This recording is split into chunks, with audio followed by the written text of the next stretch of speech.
Punta Colorada 3 shelter by TATÚ Arquitectura in Punta Colorada, Uruguay. The land is in an area of maritime forest near the first stretch of the oceanic beach in Uruguay.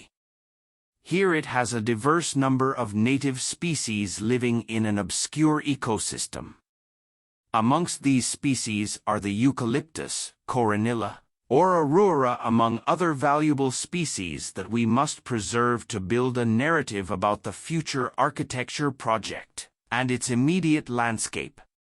At the same time, the topography of the land presents a pronounced hollow on its back and lateral side, because of two ravines that carry natural water from the mountains to the sea. It was decided that the project would try to keep this ecosystem as intact as possible to reduce the green footprint.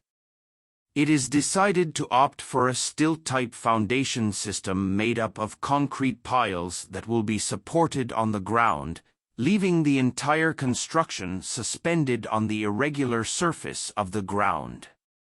The shelter is assembled in a longitudinal position that divides the land into two different sides.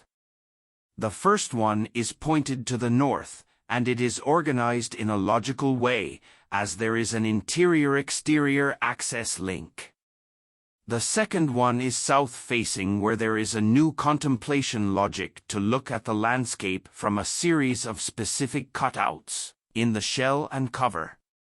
The distribution is articulated by the bathroom units that divide the rest areas of the social spaces.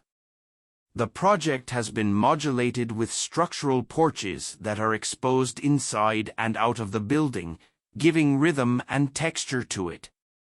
Finally, it was decided to increase the internal volume in the social area to acquire greater contact with the exterior, and to generate a second bedroom mezzanine from which to observe the deep horizon of the sea.